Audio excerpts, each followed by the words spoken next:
Disclaimer. The opinions expressed in this show are unfiltered and unrehearsed. Statements conveyed are personal and issued to the best of the ability and knowledge of the cast. They should not be taken as conclusive facts. Does This Offend You is not responsible for any mental, physical, or emotional damage sustained by its listeners. Viewer discretion is advised. Welcome to another episode of Does This Offend You?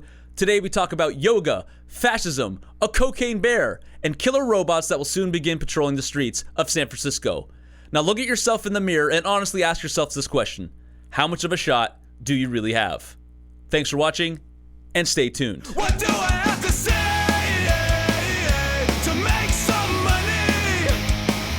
What do I have to say to make some money? No offense. All right, back in the swing of things. Yeah, wow. Right?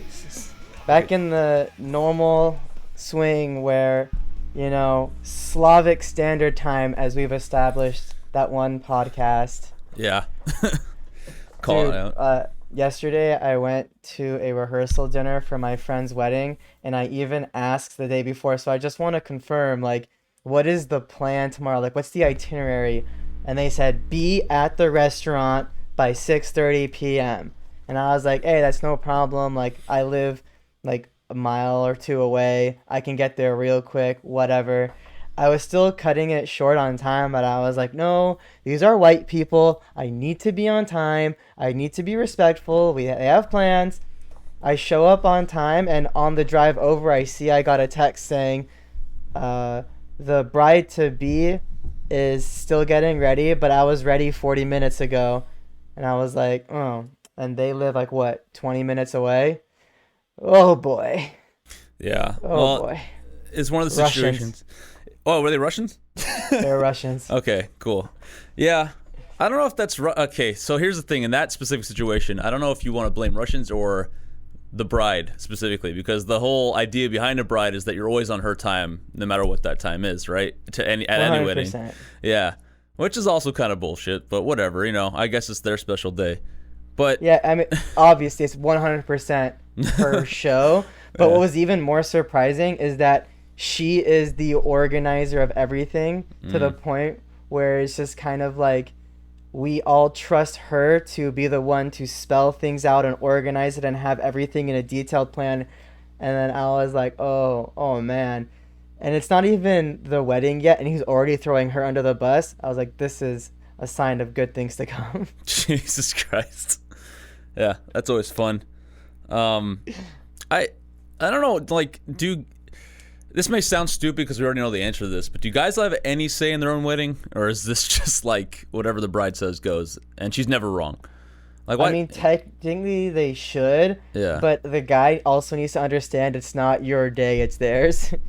This is technically your purchase of them. You're gaining ownership. Just let them have this last day of having choice.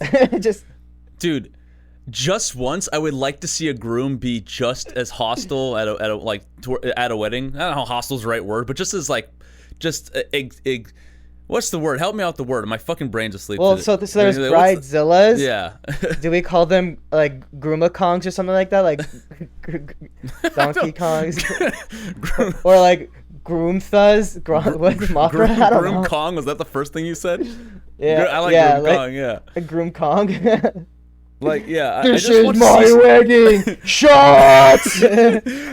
For once, I just want to see the groom just be as excessive as the bride in any of the situations. I want to see how that plays out. If you have like two people clashing, like, because guys generally don't care, right? It's just like whatever, yeah. Oh, 100%. Like, we're just gonna sit around and be like, hey man, it's her day. Like, if she wants to take 2 hours to get dressed, like, yo, the rabbi is waiting. I don't know what to tell you. Like that dude has places to be too. Yeah. Yeah. Vlad, we got you, buddy. It's weird because we're on the same Wi-Fi. I don't understand. Okay, Vlad. All right. Where'd you guys put the router?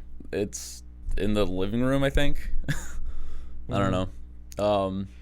Yeah, but yeah, I think that genuinely, if both the groom and the bride were freaking out about the wedding day, I think it would just be bad news bears. The groom's only job should be to to be the anchor and be calm, but also solve whatever he can so that the bride doesn't freak out, because there need to be the rock in that situation.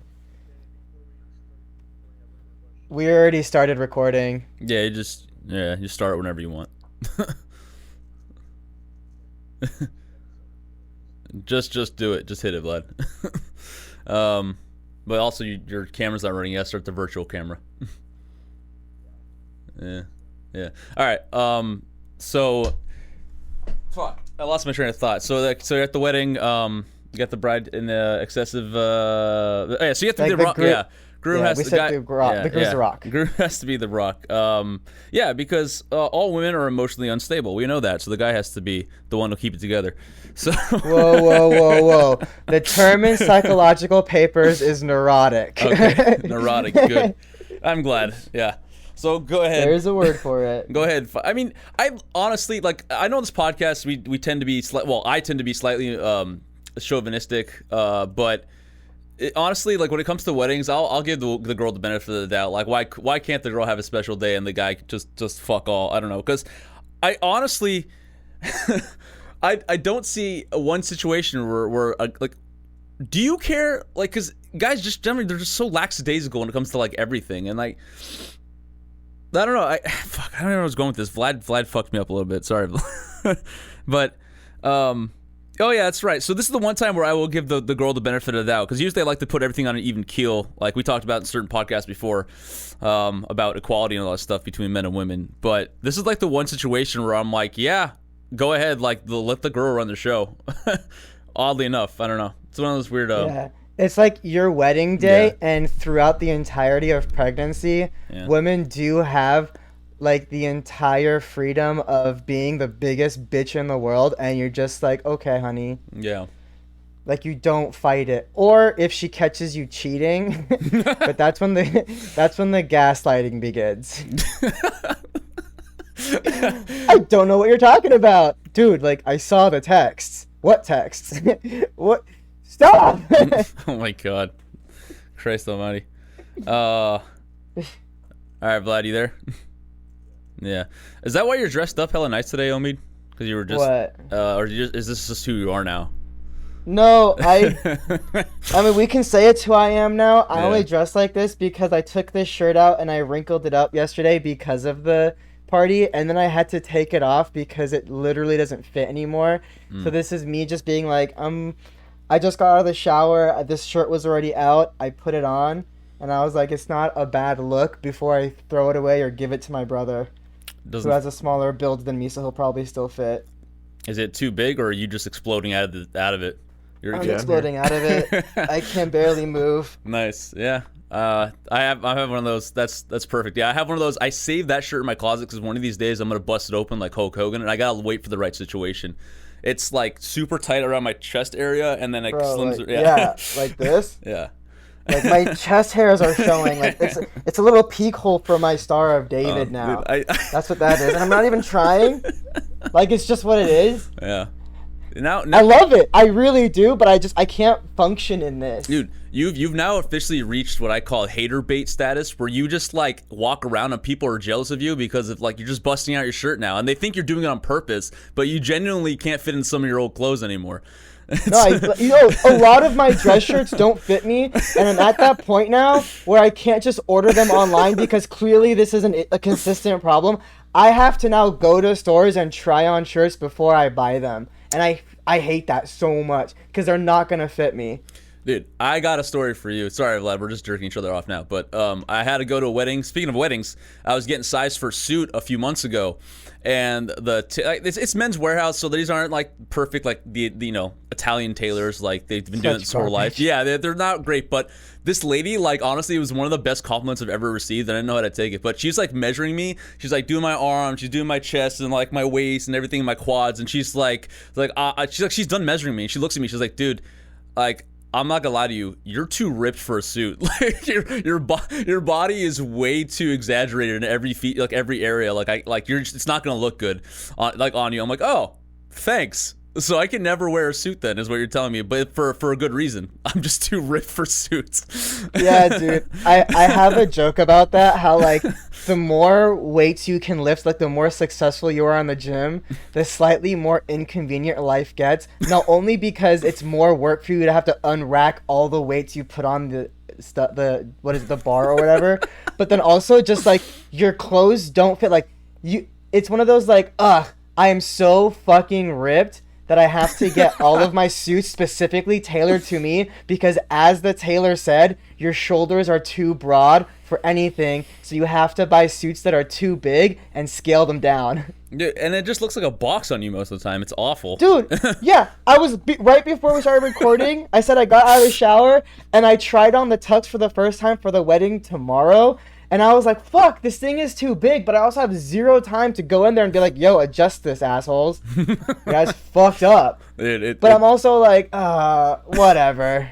Whatever at this point. Listen, let me ask you this, buddy. When was the last time you were able to scratch your back successfully? I don't know. I've never been flexible.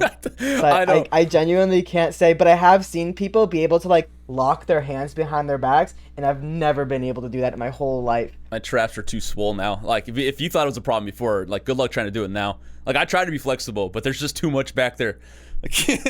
Well, like when you're weightlifting too, you don't want to be flexible because you open yourself up for injury. And not only that, but you also reduce your body's ability to micro tear and then build muscle from those micro tears. So there's like, basically like doing yoga is good for you, but if you're trying to lift weights and get bigger, it actually works against you in a way. Kind of like cardio is great for you, but if you're trying to be a bodybuilder, it'll work against your goals. So you can't do both. Yeah, but if you want to be like, I think we talked about this in that working out podcast. I like to have a complete catalog. So I like to be flexible, agile, strong, etc., etc. But yeah, if you're trying to go to one specific avenue, you know, bodybuilder, strength building, bodybuilding, running, whatever, like you're gonna have to sacrifice something to achieve that. But I've actually been incorporating yoga into my daily plan, and it's been helping me because I had a lot of like hip issues from doing squats for like 5-6 years, and now it's like it unlocked some of my my range of motion. Like, I don't know, I like it. I like I used to knock yoga. I'm like, who the fuck does this? This is stupid, you know. But now I'm like, yeah, I get it. I just don't get how people do it full time to stay healthy. Because there's just a lot of just relaxing, to be honest, and then, yeah, stretching. But I don't know how that, like, how do you lose weight? Like, people use it as, like, an actual workout, which I still don't get. From what I understand, first of all, when it comes to yoga, it is one of those things that I 100% know I should be doing, and I probably have to be doing for my overall health, but I just choose not to do it because I'm picking my battles here. But from what I understand, like, the science and everything behind doing yoga, it's supposed to kind of like open up your lymph nodes and allow your body to also move waste products through your body a lot more efficiently. So in like a biophysical kind of way, it's healthier for you in that you're circulating more. Okay. I can see that. Yeah, I can't prove that, but I've heard that from somewhere, and I'd like to think that it's true. I mean, I can't speak for how my digestion has been going since I started yoga, but I am slightly more flexible, but at the cost of suffering an extra 15 minutes every day. And I do mean suffering. Like some of the people's range of motion out there, like the videos I watch, what they do. Like I'm trying to copy what they do, and I can't do it. I feel like my body's gonna snap in half, and I don't understand how people are that flexible. You know, it's a woman, and like I feel like women are generally more flexible, but it's not an excuse. I've seen guys who can do it, and I'm sitting there hella jealous. I'm like, how do you, like, I can touch my toes, but then there's some things where they're like, oh yeah, can you touch your head to the ground in between your legs? And I'm just like, no, because my spine's gonna rip in half. Like, I can't do it. I went to a party one time, and there was this guy that was like very, very into yoga, and he was kind of bragging about it and getting all like mad doggy. And then at one point he showed a yoga trick that I've never attempted before in my life, but it's the one where he like has his hands on the ground, and only from his hands he's lifting his whole body, and then he kind of presses his legs out behind him almost as if he's doing a push-up, but like his legs are elevated the whole time. And I was like, that doesn't look that hard. The first time I tried it, I was like, fuck me. This guy low key just like he bodied me, and I didn't know it yet until years later when I was like, I should, because I still think about it to this day. Like, that fool got me. Like, he was ripped and isn't lipped as much as me, but I fucking lost mentally and physically at that point. Damn, dude. You got a grudge against this fool. Yeah, you still got time. I don't, but I do now. You just go to bed, sleep. Like, I got alphaed by a guy that does yoga. I mean, I have respect for. Seriously, like, there's some things that just I'll never do and I never want to do because fuck that. Like, it's not worth tearing myself apart for, which is ironic because I tear myself apart in other ways when I'm lifting weights. But Jesus Christ, yeah, some of these people, they're just like pretzel. They're like amorphous, like people, just like meld to whatever. I don't want to be that flexible, but I will tear myself up emotionally for no reason. Yeah, it's fine, man. You can't be the best at everything. That's the truth. There's always a bigger an fish. Excuse? No, it's not. But there's always a bigger fish. I'll just be like, I've picked my battles. Yeah. And it's a problem gonna kick down the road for another day. Just rest easier at night, knowing that you'll never be the best at anything. Well, resting easier is literally the one thing I'm working on the most right now. Yeah. And I've tried so many different things, and I think I've consistently figured out what's wrong with my sleeping, and I've been able to improve it when I wanted. Now it's more a matter of what can I take out of that bullshit routine that I'm doing and still have the decent quality sleep that I've been getting, or how can I still improve it, because there's so much room for that. Yeah, we talked about that on that workout episode. Yeah. So since then you've actually gotten better at sleeping. Yeah. Good to hear. Like, I've just been looking into different things and what to do, and one of them being, like, I said I take those cold showers, but now I've changed it so that at night I only take hot showers, because the cold shower wakes you up. Warm shower allows your body to have proper blood flow, and it actually relaxes your body and your muscles a little bit more instead of tensing them up and making them shiver. So that will allow you to have better sleep, because also when you're sleeping, your muscles do tend to contract, and I've been waking up with injuries a little bit here and there. Like, and I didn't like that, so now I realize, relaxing my muscles was better for them. And also, I think the heat allows you to move nutrients through your body a lot more efficiently versus the cold that constricts your blood vessels. So I've been playing with it, and so far, again, like, if I work out at night and I want to take a cold shower, too bad, I'm taking a hot one, because I need that circulation to be better. My sleep is more important to me than that shower. Yeah, 100%. Cool. Good. I'm glad to hear that, man. You committed to something. Yeah. Still experimenting. Like, yesterday I was like, I gotta go to this dinner anyway, I might as well shower and do the hot cold and see how that goes. And it was pretty cool. I'm not saying I experienced any benefits from it, but I did also allow my body to go through the stress and the relaxation. Again, playing with it. It doesn't hurt to try new things. Yeah. At risk of sounding like a broken record, Vlad, what have you been doing the last month? I'm listening on your conversation. Yeah. Only note I'll say is go try hot yoga. Do all that shit in a 100-degree something room and see how you feel afterwards. Have you tried it? No. I have people who I know who go do that shit, and they can die on that hill on their own. I don't want to do that shit. But you might enjoy it. Maybe you can sway your balls off and lose some weight that way. Who knows? But I've been reading news, and I was going to comment on how Mr. Kanye West is back in the news with his recent rants, and the guy has probably at this point kind of lost his top, because now he's going around telling people that he loves both Jews and Nazis. He called himself a Nazi multiple times on the Alex Jones show for InfoWars.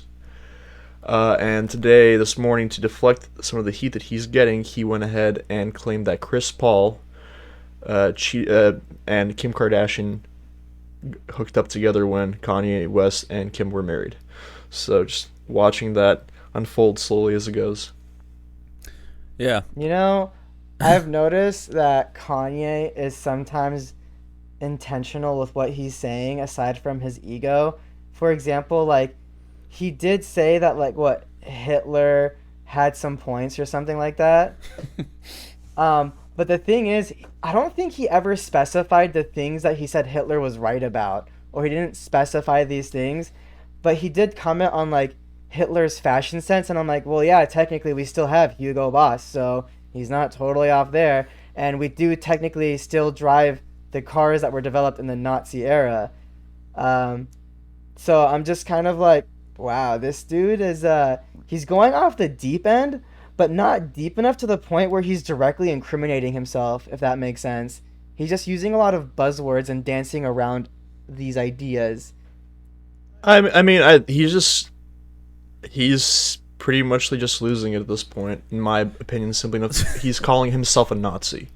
Like, dude, you're literally referring to a group of individuals historically who try to euthanize black people, who try to make sure that young black children could not reproduce by removing their reproductive organs.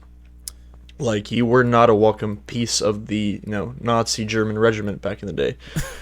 And I mean, I don't really know what else to really say. Like I said, what if he means it literally? What if he just means I'm a national socialist? Like, he's proud to be an American, but he also believes in socialism because he did just give up all his money. Like, I mean, to me, nationalist, regardless if you're a nationalist, socialist, or just a nationalist in general, is a bad thing because I think I brought this up before in the episode where we talked about censorship, and we discussed how I brought up the question of what's the difference between a nationalist, a social, patriot, and a fascist, and just kind of get people's opinion. There's really not much of a difference. It's just the problem is people take their pride of their nation way too far, and they start to make it like we are better than you, everybody else around us, and they start to turn into a very violent mentality and becomes extreme, which is dangerous. So for me, I don't support nationalism of any sort. That's like saying that nationalism, fascism, socialism, and communism are not the same thing, but they do have distinct definitions. Well, socialism isn't a part of that group. You can't just say they're the same thing. You can say they're perceived as the same thing, but you can't say they are the same thing. Well, I would ask you again, what's the difference between nationalism, patriotism, and fascism? Okay, patriotism and nationalism, they are the same thing. You are proud of your nation. You're proud of the country you're from. Fascism is regarding the body of government.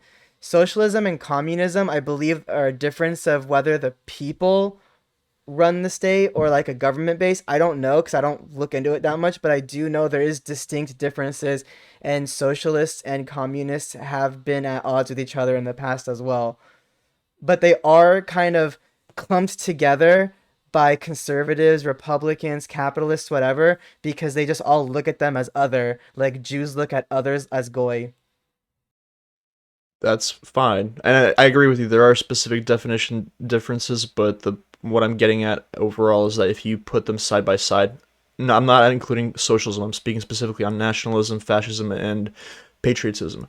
If you put them side by side in definition, they're essentially the same exact thing, which is what my point was. Absolutely not. What the fuck are you saying? Nationalism and patriotism is having pride in your country, which I think is a very important thing. I think people should be proud of the country they're from or go somewhere else. Because at the end of the day, you should be living at the place you think gives you the best chance at survival or the place that provides the most for you.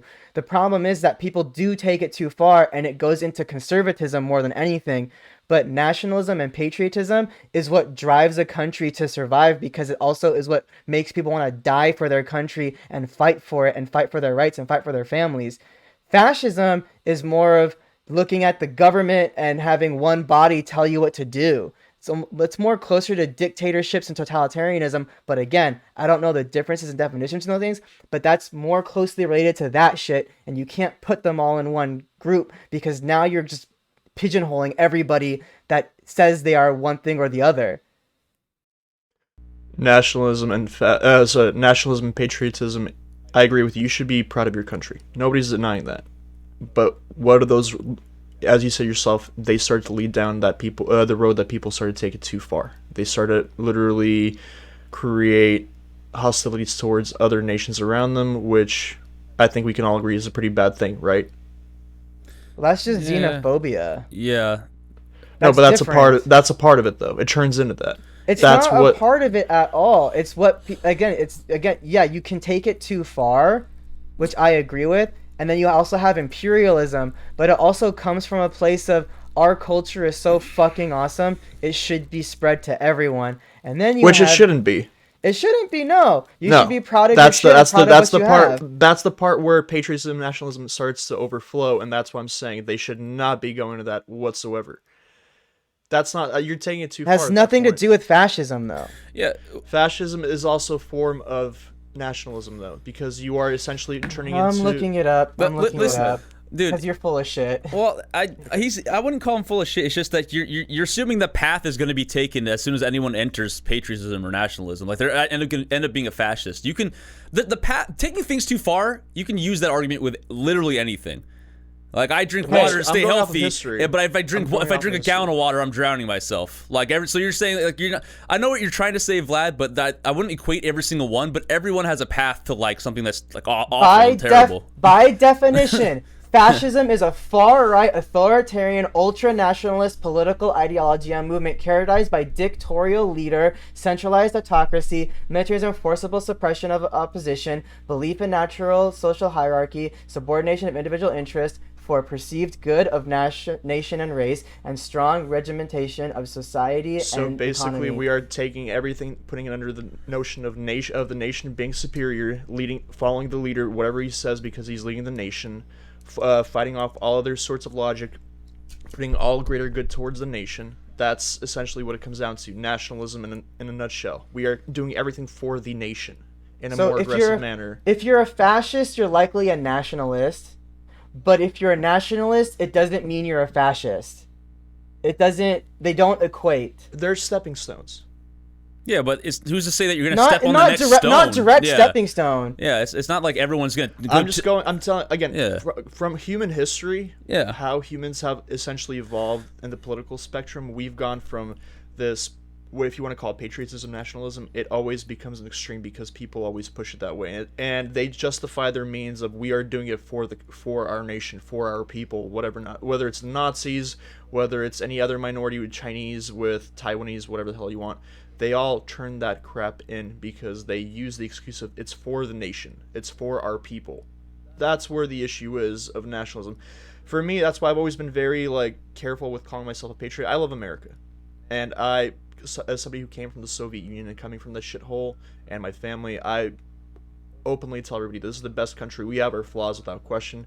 I'm not gonna say that hey, everyone needs to be like America. Honestly, I don't give a flying fuck about other countries. Go kill yourselves for all I care.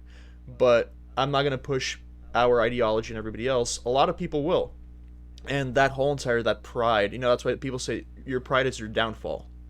The pride is where the issue lies, and for you to essentially we've wholeheartedly, for the most part as a nation for a long time in this country,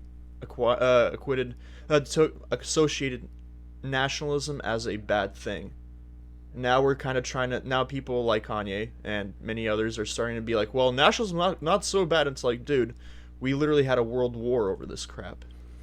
Well, that's kind of like me saying I don't believe in Black Lives Matter. No. I believe in the movement. I just don't like the organization. I agree think with you. that's a proper distinction.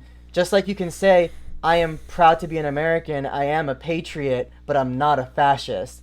Like, you still, if the distinction needs to be made, you can make it, but you shouldn't be ashamed to say, yeah, I fall under the category of this just because other idiots like to, clump it with something else. Then you might be in a position to have to clarify. But at the end of the day, if someone looks at me and says, I did have a group of people say, hey, Omid, would you be proud to fight for the IDF? And I'd be like, well, if I had to, yeah.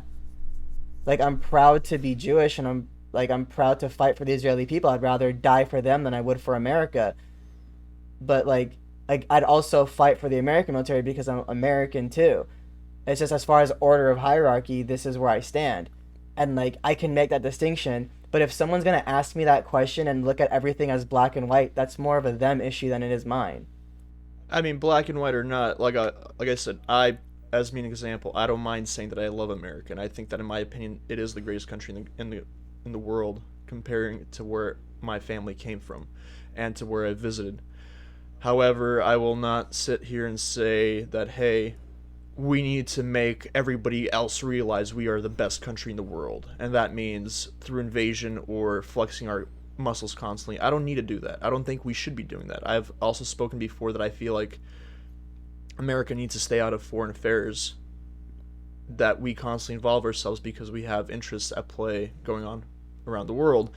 I think that we should, very much focus on ourselves. Another prime example for you in regards to America being favorited is the notion of, I think you remember Donald Trump, he had the saying that he used to say, it was America first. Do you, for instance, you've heard that, I'm sure. Do you agree with that kind of stance, that America should be the focal point for us always, foremost, ignore everybody else? Yes. And why do you feel that way? Because it's literally his job. His job is not to bolster other countries. His job is to put America first. If that means building relationships with other countries that boost us, that's one thing. But if it comes to some bullshit like the Paris Accords with climate change, whatever bullshit, where America was on a different standard and being penalized for it compared to India and China, yeah, go fuck yourself. What? Or like when it came to NATO, when America's like, how are we the ones least affected by Russia? You guys buy their oil and contribute this little percentage while we're literally carrying your asses in this NATO bullshit. No. You guys either put in your fair share or we're pulling out. And then everybody put in their fair share. That's a W for Donald Trump. Or Israel's an ally of America, and he said, yeah, I'm going to back them up. I'm not going to try to appease everyone. Fuck you, North Korea. I'm not paying you shit because we can kill you if you do anything. Same thing with you, Middle East. So he pulled out money from terrorist organizations and literally said, do something. Right? That's America first, nationalism, and he strengthened America as he should, instead of folding to these bullshit dictators of like, if you don't do what we say, we're gonna act up. Fuck you. What? I will not argue with that and actually agree with you on that notion. By the way, as a tipping point, we were supposedly en route to actually leave NATO if Trump got reelected for the second term, according to what inside sources are saying. Because fuck God you. bless. God damn it. God if bless. I have to hear you fucking peddle your super biased news reporting every fucking day, I'm gonna blow my brains out. You do this like a few. No, it's not biased. He talked about it. Dude, a few weeks ago, you're like, "Oh man, Democrats are fucking out, man." Oh, but and then you shut up a week later. You're like, "What happened to all your Republicans? They were supposed to run the Senate and the Congress." Oh no, I fully agree with you. The Republicans fucked up entirely because No, but you were saying they're gonna come back full force. We're gonna win or whatever. And then you didn't have anything to follow up on after the election was done. Which election are you talking about? The midterms. Yeah, like the whole the yeah, House. No, I told you they completely they dropped the ball because right. they turned off so many people with the abortion ban. All right, whatever. I don't care. Honestly, I'm not. I'm really not into politics. I'm not trying to divert the conversation, but I want to say something. I'll be the voice of dissent here. Do I agree with Donald Trump about putting America first? Absolutely. But here's the thing. Here's where you take something too far. When people say America first, I don't think we talked about this. This principle still stands. When you talk about like if you do something for yourself first, individual, whether that be as a nation or a person themselves, you take care of yourself first, but you should act. You should be able to help other people if you have the capacity you can't to. have it both ways. No, if you have the capacity to, you should be able to help. If you had this same mentality in World War II, how the fuck seriously, ask me this. There's a Nazi right in Germany. Yeah, they did not have this mentality during World War II. America did not give a fuck about the Jews, and they knew about the Holocaust as it was happening. They did not give a fuck. America only entered the war as an opportunistic country that saw, oh, we could fuck shit up now because everyone is weak enough and we'll look like the heroes. And that's what happened. And they bought it from Germany. Fine, whatever. The U.S. literally turned away a boat full of immigrant Jews trying to escape Germany and sent them back. Yeah, what about World War I? Let's go back. There has to be a point in time where America was acting on their own interests and also trying to help the world. World War I was literally a bunch of royal family members fighting with each other, and then they included their whole countries to fight on their behalf. And then didn't they like blow up an American boat and they're like, all right, you can't do this. We're gonna go fight or whatever. I don't know. I don't exactly remember what triggered the U.S. into wasn't it like Franz Ferdinand or some shit? Well, he triggered the war. It was literally a bunch of Europe. family members, cousins fighting each other. I get that, but I'm just saying, if you have like the capacity to help people, whether you're a nation or an individual, I think you should be doing that if you can actually do it. Like, why not? Like, I'm not saying America's ever, in my lifetime, America's never had the capacity to do it. We put ourselves in the debt, nor do they have the right to. I never actually believed anything we've done in the last like 30 years or 20 years has been in the interest of other countries to actually help. There's always been like some underlying thing. America wants a piece of the Middle East. They want some oil, whatever. Or, I'm just saying there's the world that had existed before, and I think should exist, where we should be first. We should be like $1 trillion in surplus or something. Hundreds of trillions of dollars in surplus. But if you see some other, like, if North Korea starts invading like a bunch of other countries, like poor, like sovereign countries, like, is no one going to aid them? Or, like, I don't understand. Like, I know there's there's something in the political spectrum involved. You don't want, like, their ideals being spread and creating, like, a problem, right? You don't want anyone to challenge your country. But there has to be, I'm just saying, there has to be a world where it exists where you can actually go genuinely help people who are hurting if you have the capacity to do that. You can't have it both ways, and this is again you can have it both ways, dude. You have to, in regards to the U.S. personally, stop. I think it depends. Stop Yeah, involving go on, yourself. Stop involving yourself with other countries like Russia, Ukraine, China, Taiwan, all that crap. Let them kill each other and wipe each other out, and let the geopolitical format change. Let new countries rise. Let old ones fall. The only thing I would say for the U.S. is watch them very closely and make sure that you can strike a deal with them. If you can't, because when their leaders is not appropriately behaving, kill them, wipe them out. Make sure another one comes in who wants to play ball. You shouldn't have to divulge literally trillions of dollars annually on all these operations to just make sure things are going the way you want. Because obviously that's been backfiring constantly, and we've had nothing but waste. And like you've been pointing out, Danny, we are in debt. Let them change. Historically, countries have come and go. They've fallen and risen. It's okay. It's gonna happen. This whole entire mentality of, well, historically, if a superpower doesn't maintain control, things get out of hand. I don't care. Let them get out of hand. Let them change. Let people be wiped out, and it's on them. It's their region. Let them handle it. Each region has a superpower, whether it's Russia and China, whether it's Japan, whether it's, I don't know, fucking whoever is holding the main mantle in the Middle East or Africa. Let them maintain it. Let them change. They will, appropriately adjust. We don't have to play fucking world cop every single time or babysit everybody that's poor. Life sucks. We're not a country of an ethnic background. We are a country of different immigrants that have composed a whole nation that's supposed to be the powerhouse now. We can take care of ourselves. All we have to do is make sure that everybody outside of the country plays ball. If they don't, literally, like Trump knocked out the Iranian general with a missile, we can do that to every other fucking world leader who has want to play ball with us. Simple, easy. And that's literally the kind of the similar point that I made, because again, right now, the shit that's going on in Iran, God bless those women. I hope the best for them. Everybody out here posting on social media, acting as if you're there fighting the actual Iranian regime, good for you. Like, you guys did your job. Word is out. People know about what's going on there. But let's also acknowledge that the only person that did anything to help the Iranian people was probably Donald Trump when he pulled out the nuclear deal. Granted, he might have accelerated some bullshit internal stuff that's going on because the government is now hurting, and it's like hurting their people more because of how broke they're getting. But at the end of the day, the nuclear deal and pulling funds from Iran really made the government weaker at this point, and that's why all this shit is going on. But it's not America's responsibility to take care of those people. For the most part, the citizens there are responsible for the revolution that happened. They got rid of the Western government, and now it's up to the citizens to take back their country, unless there is some kind of benefit for America, like, oh, do we get to install a leader?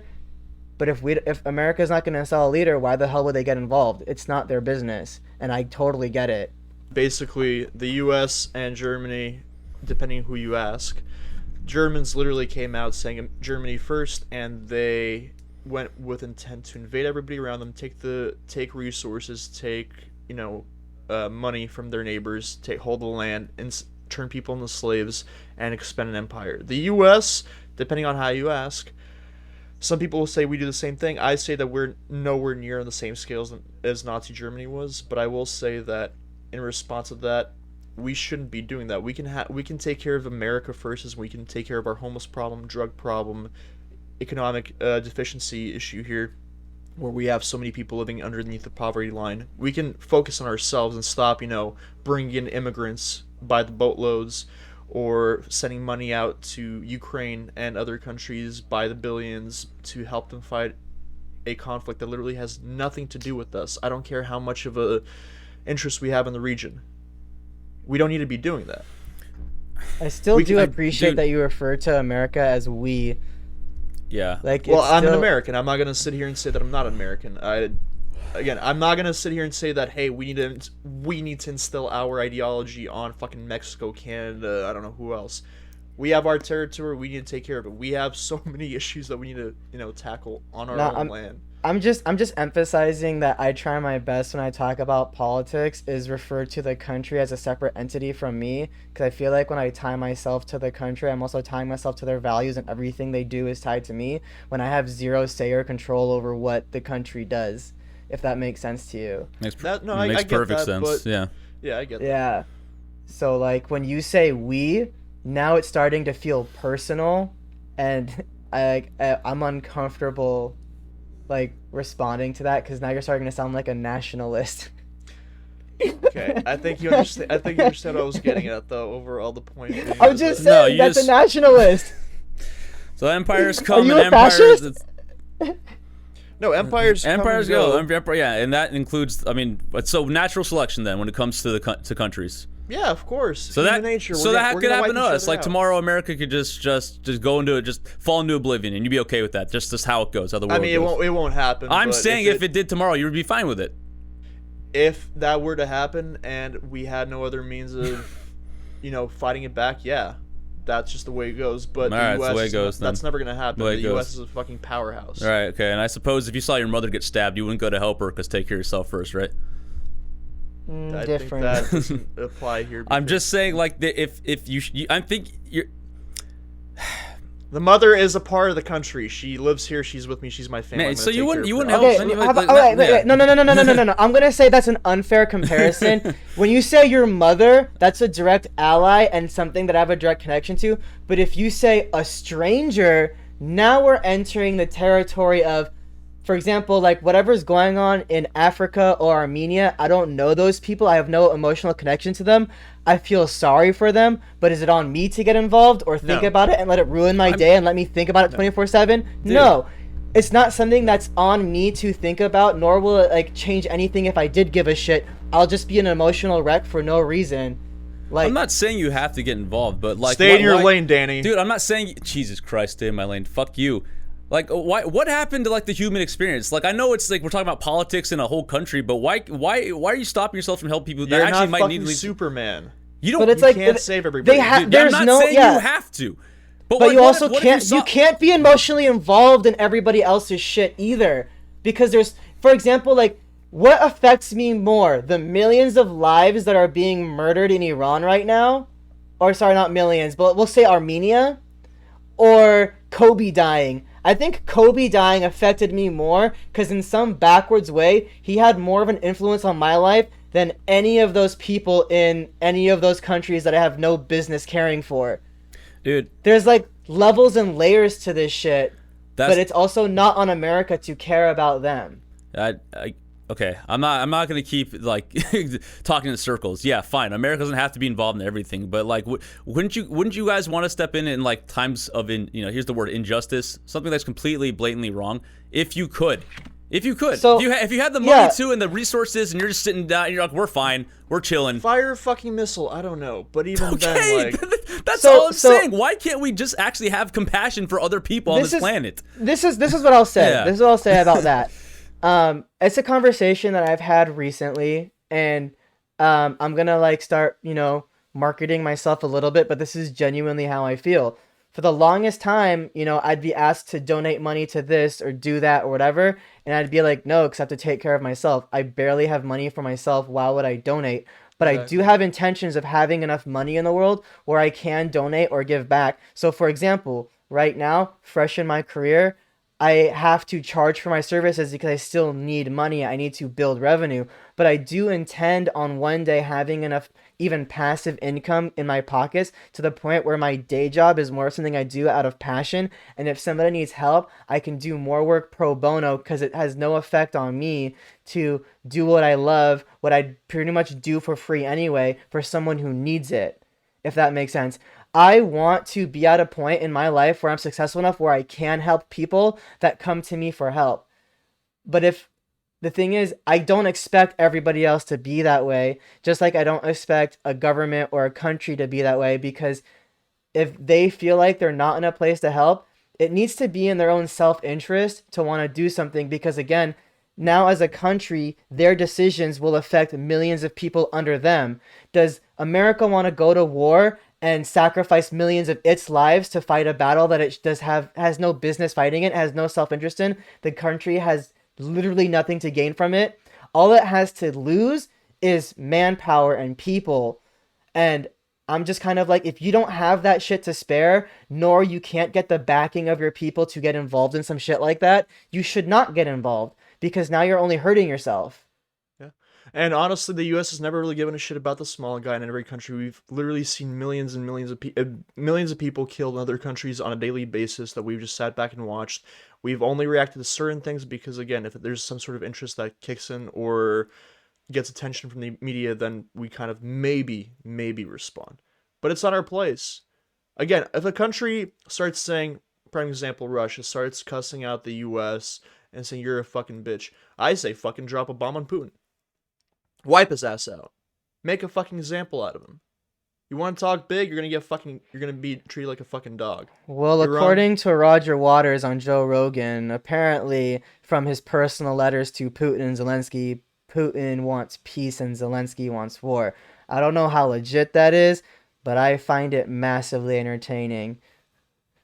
I don't, I don't know. give a shit about either one of those countries. I'd wipe out both of them if I had the chance, but that's me. Yeah. Okay. Good. In other news, did you guys watch the trailer? No, in other news, Indiana we're cutting to a Jones? break because we've been talking way damn too it. long. Fuck you. You can bring it up after the break. So we're going to take a minute. Stay tuned No! for more of Does This Offend You and more of Vlad's crazy rantings. See you in a minute. Does This Offend You is absolutely, definitely, and undoubtedly brought to you by this 100% totally real sponsor. So today's podcast is brought to you by my new favorite name for a boba shop. I was once doing a temporary job and I stumbled upon this place on my Google Maps and I had to check it out. And the name is Kiss My Boba. They have stickers and they change them every month. They get thematic. Check this bad boy out.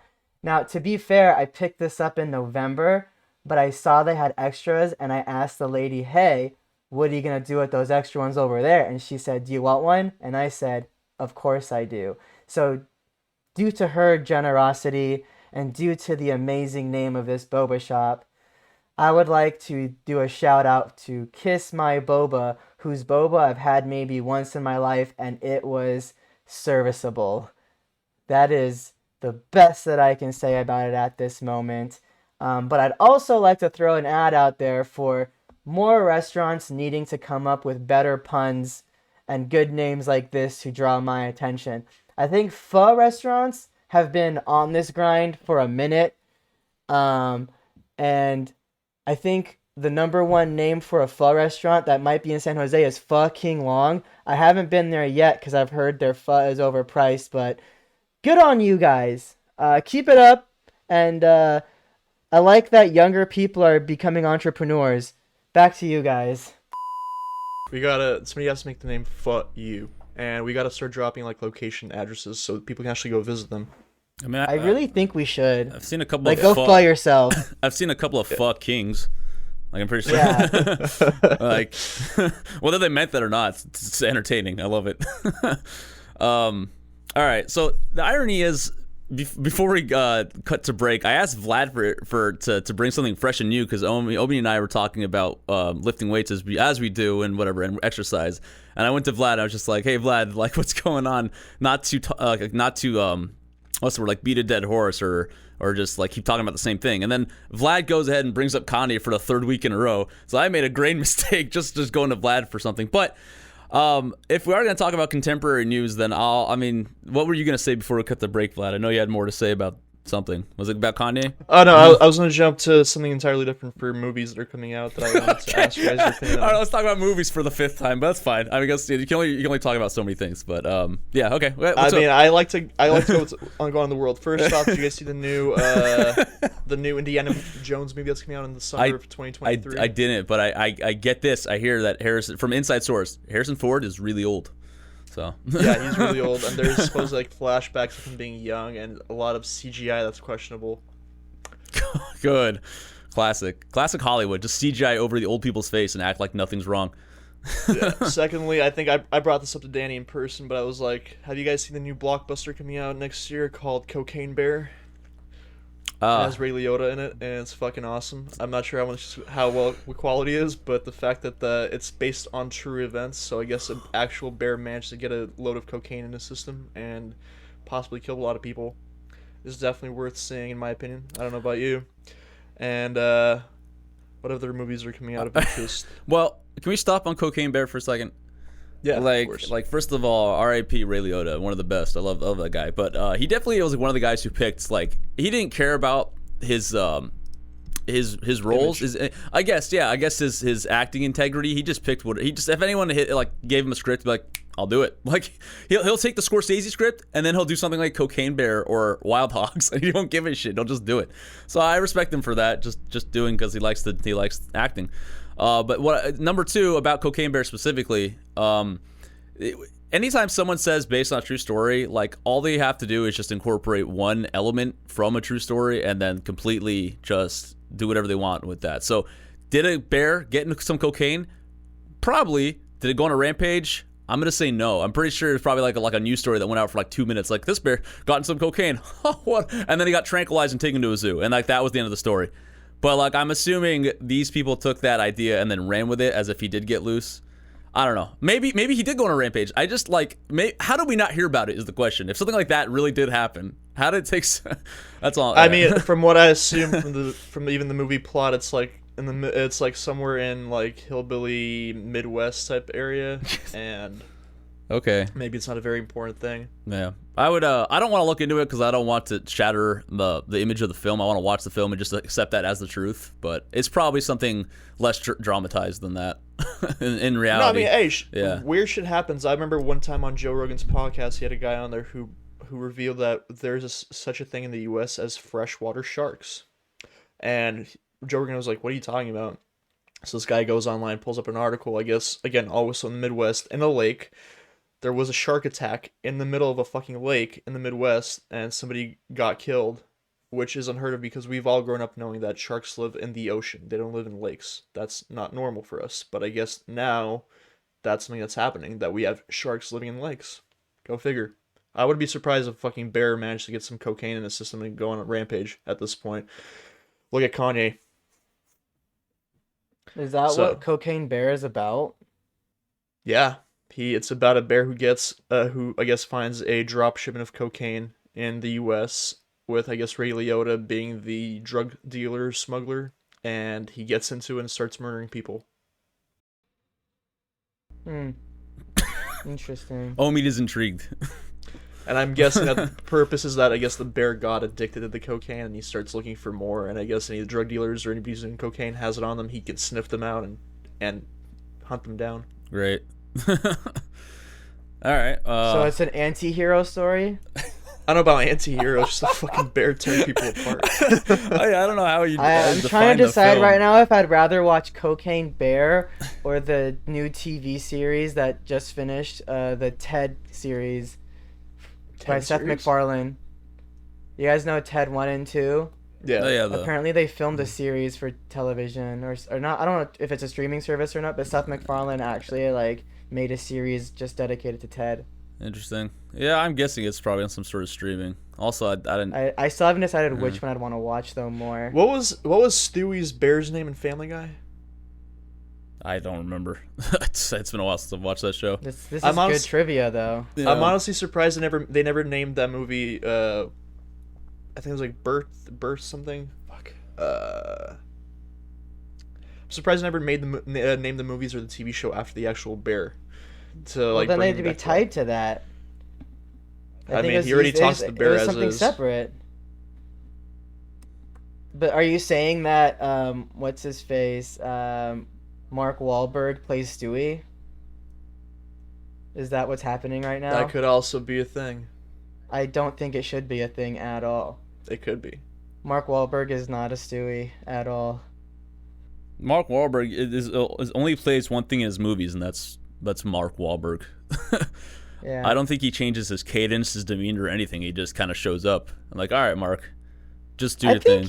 I could see Mark. Job. I could see Stewie growing up and be like Mark Wahlberg. Honestly. God damn it. I think Mark Wahlberg's done a good job being both an action hero and a comic relief. I think, yeah. Was the other other guys like the one incredible time movie. he did it, like something that was a change of pace for him? Well, Ted was also a comedy. Oh, yeah, that's right. And there was Forgot also Ted. that movie about the weightlifters. That movie was shit. Pain and Gain. Yeah. Pain and Gain, I love yeah. that movie. See, like there we you go. There's course you multiple do. movies Oh, where shut he has up. done a good job in comedies, or at least the projects were good. Well, I don't know if he's directly It's involved. supposed to be some sort of it's supposed to be dramatic, but yeah, it just had elements of comedy because of how just ridiculous the story was. And of I course, absolutely did. I did Yeah. not like his performance in Transformers. Speaking of which, the Oh, Transformers film, Rise of the no. Beast. That's just beating a dead horse. They are making another one. they're also ruining my childhood. It sells. It sells, man. It sells. Yeah, I think we talked about Really? that. That we talked about this Of in one of our course it early sells. episodes, like the machine that Transformers? Hollywood is. I don't Yes, think they fucking sell. dude. It sells. Here's the crazy thing. I don't know if Michael Bay did all of them, but when it comes to like garbage movies, hand it to Michael Bay because he has some weird magic pull with people, and anytime he produces a movie, people go to see it, and then as soon as they go see it, it makes tons of money, so they go back to Michael Bay, and he makes the follow up, and it's just a cycle of like shitty movies, massive box office hit, and then more movies of the same caliber. It's just a machine, dude. We talked I this, think, yeah. we talked about it when it comes to music and everything too. I don't know if we talked about this specifically, but Yeah. I think when it comes to any art form, you just have to appreciate it for what it is. If it's not for you or you're not interested or not looking for it, that's fine. But at the end of the day, Transformers isn't meant to be this incredible plot line. It is literally people will go see it for superheroes, action, robots fighting. They want the CGI. That's what they want, and that's what they're getting. And it sells and it makes money, and it's going to continue making money. They wouldn't make it if they didn't pull a profit off of it. That's called being an idiot. So you guys can knock it all you want, but at the end of the day, it is a very successful franchise. So, a question for you guys is: what's the average that these like new films that are top hits usually make? No for, idea. like, opening That's weekend? a question for Google. Yeah, I couldn't tell you, man. I don't know why you're asking yeah. us. No, because I mean, Danny, at least he's a movie buff. I'm only asking because, Yeah. for instance, you guys know that the new Avatar is coming out, and God, yeah, I was afraid you were gonna bring that up. so the new Avatar, according to the director, for them to even break even on the film, they have to generate $2 billion back to even break even. This is no profit. This is just to make what they invested into it. Which is, James in Cameron my said opinion, that. Yeah, $2 billion. I can show you the article. And I think it's insane because Okay. that's a fucking Yeah. lot of money. That's insane. Yeah. Mm-hmm. I know the first one was a Two- huge hit, but like the second one has to literally like dwarf the second one. I mean the first one because that's a insane amount of money to make. I feel like films reach that kind of even $1 billion after like maybe 6 months to a year being out versus Well, this is being. Go ahead. sorry, let me just give you a perspective to you and the audience. $2 billion. Avatar and Avengers Endgame were fighting for the top spot for the last couple years or whatever. And those are the highest grossing movies of all time. And they barely got past $2 billion. And they had to be re-released in theaters, like a second run in theaters to generate that income. So if you need $2 billion to break even, this movie is like in line to probably be like, it's probably a bomb. Like they may make $2 billion, but versus their budget, they might be in the negative. Like to actually achieve, that's an insane amount of money for a movie to actually make a profit on. And I don't know if a studio would allow that or if they just were like, fuck it, here, take the black credit card, James Cameron, do what you want. Like it's. Then yeah. they trust him. I don't know. I just don't see it happening. If them to actually make a real legitimate money on this film, that's an insane amount of money. I know. Yeah. The thing was with Avatar, I like the one that came out in 2009 shouldn't have been the big hit that it was, and the only reason it was is because of all the peripheral I guess factors. So because the previous movie that James Cameron made before Avatar, do you guys know what movie that is? Cocaine Bear? No. It was Titanic, 1997, I believe. And obviously everybody knows Titanic's it's a huge movie. That was the top grossing box office at the time, 1997, and nothing had beat it up until, well, you got it, Avatar. And that's it. The only reason people went to go see it in the first place is because James Cameron waited 12, 13 years for that movie to make his follow-up to the highest grossing film of all time. So they're like, oh, this director must have something really special in store, so let's go watch it, whatever it is. Like, James Cameron could have put out a movie about 2 hours of him making fucking sourdough bread or something, and people would have gone to see it because he spent 12 years making it and was telling everybody I'm worked really hard on this project and I had to wait all this time to make it special. So I just don't believe that Avatar it's not a great film, and I hate the fact that he's just using this string of this momentum he started in 1997 to push this movie. Now it's a sequel to the highest grossing movie of all time. And the only reason that movie was the highest grossing movie of all time is because he spent so goddamn long and told everybody it was going to be a good movie, and he created this momentum unnaturally. The movie itself isn't special. It's not spectacular. I don't think Avatar is a bad film. It's just not great either. Yeah. I'm not gonna say it's anything groundbreaking. It's basically Pocahontas retold in the future alien version. Thank you. Again, it's not a bad film. I wouldn't knock it. I like the effects, especially for the time. They really were unreal, and hopefully this new release is also something magical. But you have to give James Cameron one thing. He's a great director. Most of the things that he creates are usually knocks out of the park. Especially, I don't know if Omid and you watched that documentary that I sent you about the whole entire Exodus and how it's based on science and how it actually could have been real. But yeah, he directed that as well. Dude's talented. I just can't imagine him having set up a budget where if you have to make $2 billion just to break even. That's astonishing. Yeah. I mean, you think he intends to make money or he intends to make art? I think the budget doesn't matter as long as he has the creative freedom, which is what every artist wants, and making money is just nice on the side. I'm hoping that's what his intention is, but if his intention is to make more than $2 billion, I'm curious, am I going to pay him money? No. But hey. Yeah. I'm curious to see what this project is considering his track record. Well, that's the whole thing. Is I agree with you. I think it's going to be more. I think he's doing the art thing, but at the same token, he needs to be able to make it worthwhile for his investors. He can't just be like, "Hey, give me fucking $2 billion to make my passion project here, and then I don't make you back what I owed you." That's not gonna fly. And him building up this momentum is important because I'm personally most likely I don't like to go to theaters anymore. I've had bad experiences.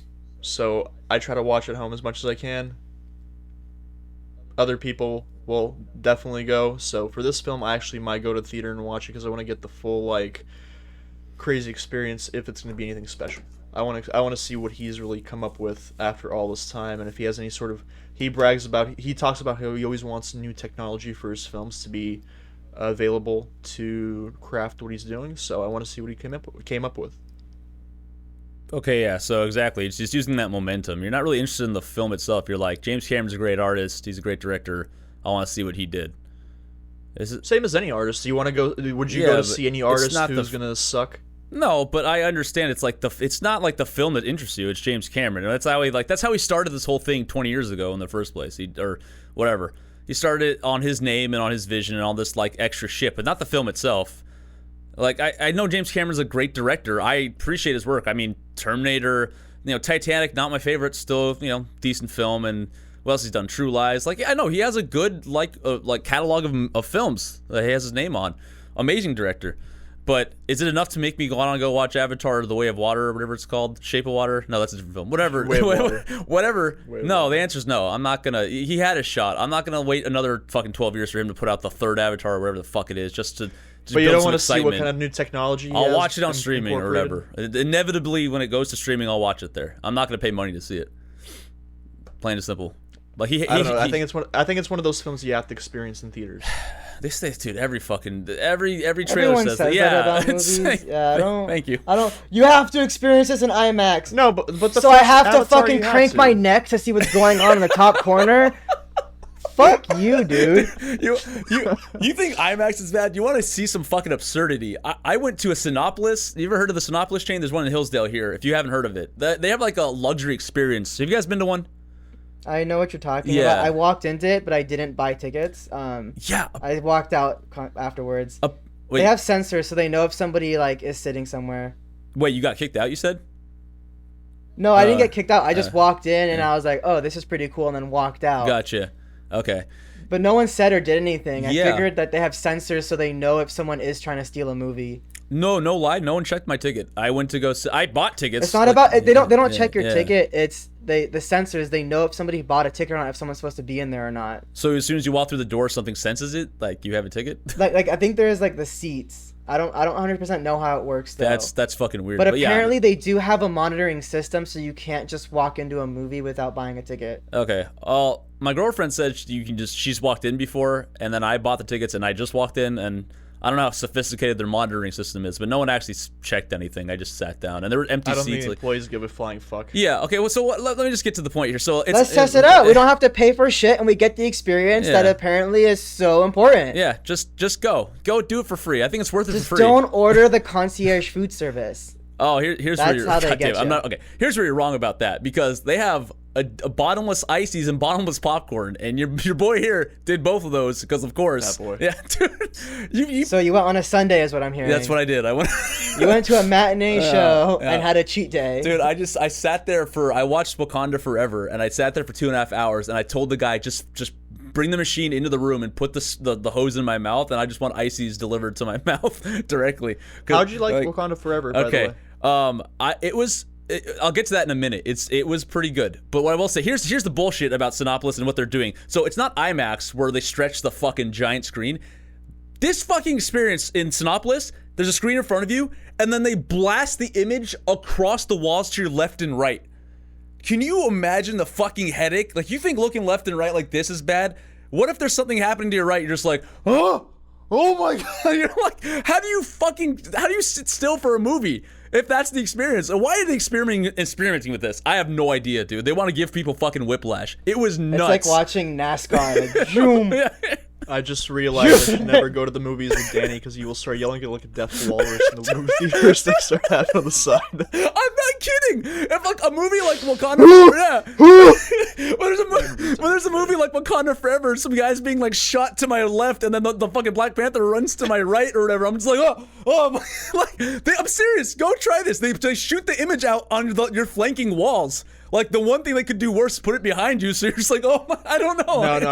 No. You know what's the worst experience It's I had in a movie nuts. theater? Yeah. We went to watch Star Wars Episode 9 with Steve, his sister, her husband, and like a few other people. And I think we were in San Mateo, and we couldn't find a movie theater. But what happened was we found an observatory that had one of those like fucking like, you know, you go inside, it has like the dome.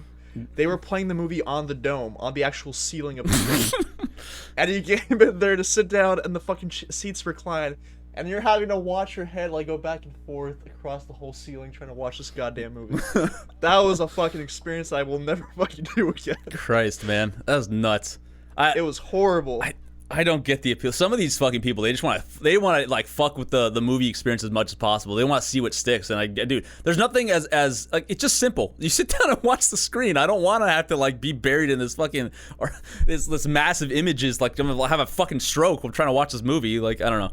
Yeah. Okay, so that was the Cinépolis experience. I didn't know about that, by the way. They had like a trailer before the movie started about like, oh, look, these new brand new theaters where you can watch the movies on the left and right wall. And I'm like, oh, that's so stupid. I'll never watch that. Turns out I was already in that theater. Yeah. So they didn't do it the entire movie, but for like at least half the scenes, they'd have the images blasting on all the walls and stuff. And but yeah. Black Panther: Wakanda Forever and at the Cinépolis experience was pretty interesting. Like, the movie itself was really cool. They did something very special. Like, so I had a bad taste in my mouth from the previous MCU film, which was Thor: Love and Thunder, which had everything. Yeah. Well, it was. It was bad. It was, yeah. It had funny moments, Yeah. but it was garbage. Dude. I've never seen a movie, like a production company try so hard to fuck their own film. They went out of their way to get Natalie Portman, who already said peace to the MCU. They went out of their way to get her, put her in the film, and like have her character derail most of this film. And then, I don't know, Taika Waititi was just like, oh, let's just make it as funny as possible and like take all the fucking weight of this film away with something as deep as killing gods and shit. Like, it was not great, dude. And then, so here's the thing. That movie had everything going for it. Great director. The lead character was still there. The actor was still there. It was amazing. And that. How about the director? Like Taika Waititi, he did Thor Ragnarok, and that was amazing. I really liked that film. Okay, he's also did the original Spider-Man and stuff. Like, no, that was Sam Raimi. Oh, Sam Raimi, sorry. Anyway, Waititi, yeah. I mean, he did Thor: Love and Thunder. That's great. Thor Ragnarok, whatever the hell it was. Ragnarok. It was cool. I'm not denying it. Some people liked it, some didn't, but he has a very particular style of filming that I don't feel is appropriate for the MCU. I did like Ragnarok. It was cool. I had my issues with it too originally, but like I said, he had like one of those hit or miss films, which for him, Ragnarok was a hit. This one was a miss. My biggest issue was, though, for me personally, some of the inconsistencies in the story. I don't know if Omid, do you care about spoilers? I do care about spoilers, depending on what Okay, it I is. will What not are bring you it up then. spoiling? I think he's talking about Love and Thunder, right? No, I wanted to talk about Wakanda. Okay, Forever never mind. specifically. Yeah, he does care about spoilers. No, I'm not gonna- I I'm kind not of gonna- plan on seeing that. I'm not gonna bring it up then. Don't worry. Okay. I'll skip it. We'll talk about it. Next I'm time not we gonna watch pay it. for it though, so if I deserve to have it spoiled, so be it. But I'm gonna watch it. Okay. No. I don't want to. Basically, there's one scene that was like kind of the climax, and it tries. The whole reason for the fight made me kind of scratch my head, and then the way they kind of stopped it from being a very pivotal point was by bringing a character in who was no longer there and had Why are literally you nothing just to do. spoiling it? Oh, whatever. As long as you guys know who it is. Okay, fine. It just made me go like, why? There could have been a scene where they could have brought that character in and had an argument created, which kind of would have had that like kind of make a choice situation, but maybe it was just bad editing. I don't know what happened. Okay. But overall, I think the film was pretty good. It was, in my opinion, it was better than most of the Phase 4 films so far. It's just there were some inconsistencies that kind of made me just kind of sit there and scratch my head like, where did this come from? It was the best thing to happen in Phase 4 for me. And here's Better than Spider-Man? I guess, okay, so that's Phase 4. Okay, second best, sorry. Second best. But Okay, there I you go. want you to understand something about this film. So, whereas something like Thor had everything going for it, they had a job with this film. Like, if I'm like a writer and they hand me a pen and paper and said, I need you to fill the void where Chadwick Boseman was for the second Black Panther film, I'd be like, no thanks. There's no amount of money you're gonna pay me to butcher this film.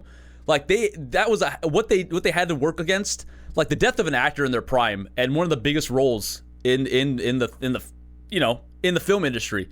How do you fill that void? They asked that question and they delivered on it. I think they did a great job filling that void. They had this film was very dynamic, and like, you know, I do have some of those moments like you. I'm like, I don't know, I wouldn't have gone this way, like head scratchers. But for the most part, like, it was really good. I'm surprised. Like, you never like like 9 times out of 10 trying to like replace a character, it falls flat. You're like, this movie sucks. They did a great job with this film. That's all I have to say. So, like, Omid, yeah, wait till streaming, but I don't think you'll be disappointed. I think it's pretty good. Just yeah. I think that Chadwick Boseman did a great job Yeah. as Black Panther, and personally for me, I wasn't the craziest fan of the first one. I liked his performance. Story was kind of very bare bone for me. This one I did like more story wise. Yeah. And according to, because they did put out the director or the producer, whoever it was, said that they had the original story completed and it was going to start filming, or it was already filming, whatever happened. The issue is that Boseman dies, but they said that the original story wasn't too far off from what we got as a final product. They they had to do a few rewrites again because Chadwick's not there, but for the most part, the original film, even when he was alive and set to play it, was essentially the same thing more or less. Very small tweaks were done. So I don't know what. I can't quite sit here and tell you. I'd have to sit there probably and compare both stories side by side to really outline the differences. But supposedly, according to the record, they weren't that much of a difference, and it was difficult having to make those small tweaks to kind of alter the storyline. But it stuck the same theme as the original script had. And yeah, but the movie, I agree. It was, in my opinion, it was probably the second best Phase 4 MCU film so far in my book. I absolutely hated the Doctor Strange film, and the Thor one were complete fails for me. And we're talking about that right here. If I haven't already plugged that episode, that was a fun one. Yeah. Always fun talking about movies with these guys. I'm surprised Omid's as quiet as he is, because last time you guys almost killed each other. Or no, was the boys too? Yeah, basically every time we talk about something like this. But anyway. We already went at it for fascism. Okay, that's true. That's true. Speaking of movies, and actually we talked about this with Danny too. Yeah. The San Francisco did a fun thing the other day. Okay. They had a city council vote 8-3 where they approved police now using robots to essentially patrol the streets and possibly kill people. Oh my God. I heard about this, This but I is think nuts. from you. I did not confirm it yet. I found articles independently, and it looks like it might be the real deal, dude. I don't know. Yeah, they voted 8-3 on the city council to pass that, which I'm blown away by. This is the dystopia we're headed towards. What's the reasoning? What is the justification? Police safety. Oh, is it? They don't Police want to have safety? they don't want to have cops being in danger anymore, so they're putting out robots to patrol and possibly kill. What So by dude. defund police, we've unemployed people Yeah. and Pretty much. hired killbots. Yeah. Yeah. You're telling me my life isn't now in the hands of a robot. You You know what? Hey, you know what's depending on your color, you're still getting what your taxes paid for. The best part now is, guys, if you play Call of Duty or fucking whatever, Fortnite, you can go get a job as a cop and basically play your video games in real life. Wait. What do we do if these killbots killed more black people than they did white people? Are they still racist? Or what? How does this work? I don't know. Who are you gonna blame? Wasn't there that one chick who went on Fox News and said that math is racist and that we need to ban math too? So we can take statistically, statistics are racist. That's why black people are being killed more. fucking love Fox News also fishes for the worst representation of any God people. damn. Like that guy who represented the whole subreddit of people who are against the laboring or work in general. Yeah. Like that, the whole community was like, "Fuck this guy! He just ruined our entire cause." And Fox News basically nailed him. It was gotcha journalism, and they got just the biggest dumbass to come and represent them. Math is racist. Kudos. Jesus Christ. I just want to understand what chances I have, based on my beard length, as you see, I've grown a little bit. I want to see with a clean-shaven, robot, a robot looks at me clean-shaven, and they're like, okay, 32% hostile. But then, when I grow the beard out, it's 87% hostile. Especially if you're on a plane. Yeah, I want to see how it concocts, how it's gonna deal with someone like that, just based on images. I have no idea. I don't know what the algorithm is, and I'm honestly deathly afraid what that means for the future of San Francisco and the world. So, fuck me. Yeah, no, but it's overall it's still insane how we're. I can understand the whole safety factor for police, I guess, but it's essentially if you're gonna be a Call of Duty player on the street, essentially enforcing the law. I could see you tripping out the algorithm. Thanks. Me or Vlad? either of you. Yeah, I think all of What us. am I gonna do? All I'm of us fucking are in white. well, all of us are in the brown area, not the gray area. We're in the brown. We're in the brown area. I'm considered to be white or specifically Asian because I'm Russian. Now, Dude, so. you know what? Someone asked, like, someone was watching the podcast with my family the other day. It's like, oh, you do the podcast, right, with that one guy and the Asian. I'm like, the Asian? We don't have an Asian guy on the podcast. And then I thought about it. I'm like, oh, Vlad. Not to sound racist, but not when you bring that up, not Asian in the respect that you're probably thinking, but someone actually thought you were like Asian, like Pacific, whatever. I was trying to be as politically correct as possible, like, you know. Oh, am I the brown guy? You're like the other brown guy, and they thought Vlad was legitimately like an Asian, like Japanese, Chinese, something like to that effect. Nice. Yeah, and I can kind of see it now. Interesting. Yeah, I was like, what the fuck are you talking about? And now I put it together. Yeah, well, Russians are also considered to be Asians. Yeah, I know now, we had that supposedly, discussion, but they were making that distinction just looking at you, and I think that's what's funny about it. they didn't hear the conversation, I don't think. But yeah, I don't know, man. Are these robots, like, is someone controlling them, you said, or is it just like they're making decisions on their own? They're computing. I don't know because there's Yeah. no specifics on it, and I don't think they're gonna release that Okay. for legal reasons. Yeah. But I would assume that most likely there's somebody sitting behind a fucking screen and, you know, correlating with a cop nearby or something, and probably shouting orders of "Get down on the ground." So, I doubt they're gonna let AI just go out there rampantly and choose who to kill, who not to kill. I'm pretty sure that somebody, like some Call of Duty player, will be sitting behind the fucking screen with the controller, being like, "Get down." If you don't get down, then they shoot you.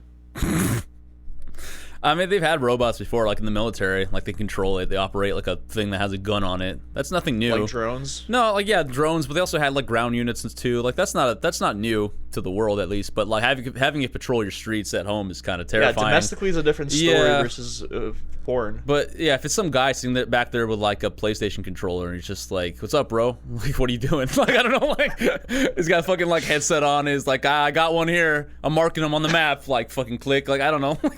You hear a sniper Yeah. bullet fly from like across the city. Dude, that's I don't know. I don't know what's more terrifying, just having that guy in charge of your future or an actual robot like AI computing. Like, can you live past this point after this altercation? Can I allow you to? Anyway, I don't care. I don't care for either. I'm fine with. I mean, as flawed as humans are, I think those are the best hands to be in. That's a whole other conversation. But Makes you wonder why we don't have like robot bodyguards yet. being like droids. Yeah. Jesus Christ. Or like have somebody who just like walks around like, controlling like, a drone or a droid with you and like has fully armed. If anybody approaches, they just fucking blast them. I'm sure one day that'll be a reality, but I don't think any of us are gonna be here for that. And I don't want to be honest. I think we will be. I think it's sooner than you think. Really? Look at Tesla's fucking robot. It's getting pretty realistic. Yeah, I guess. I don't know. What is that? Like we have another 60 years on this planet, maybe on average. Could happen. So on our deathbeds, we're like, that's pretty cool. We die.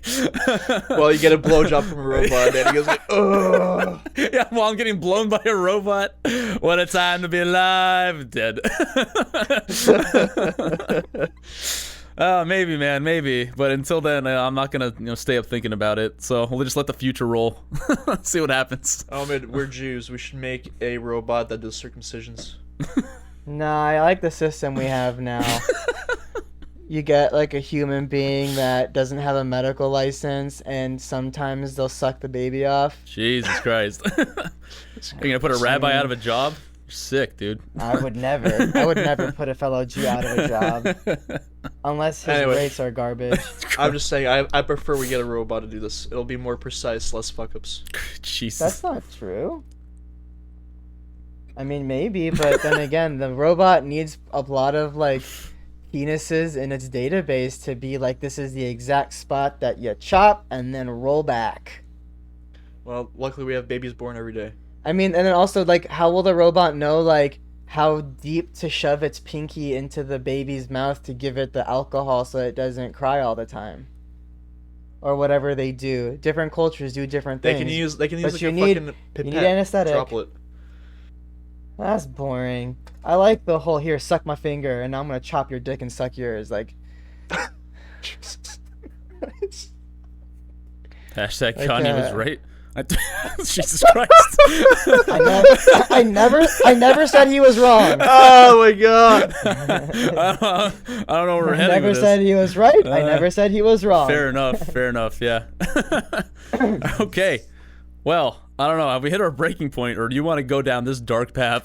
I think we should just cut it off here Okay. for now. We have an opportunity. Okay. Just like the baby's penis. Ew. Hoga! Shabang! Snip, snip. Shalom. All right. Cut it out. I love you. Shabbat shalom, motherfucker. What? I love you cut it. You ended it with like a family, like a famous line from a family show.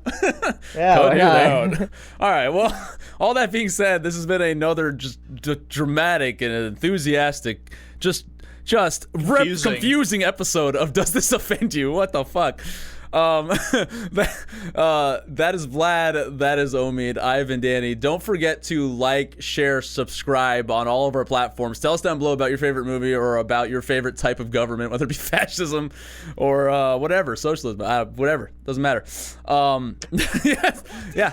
Let us hear about it. If you're a Nazi, tell us Yeah, right now in the comments. Tell us in the comments about you, what policies you align with, political spectrum you align with on. Anyway, next week, all three of us here have a beer balloon fight. Thanks for watching, and stay tuned. See you soon. Justice.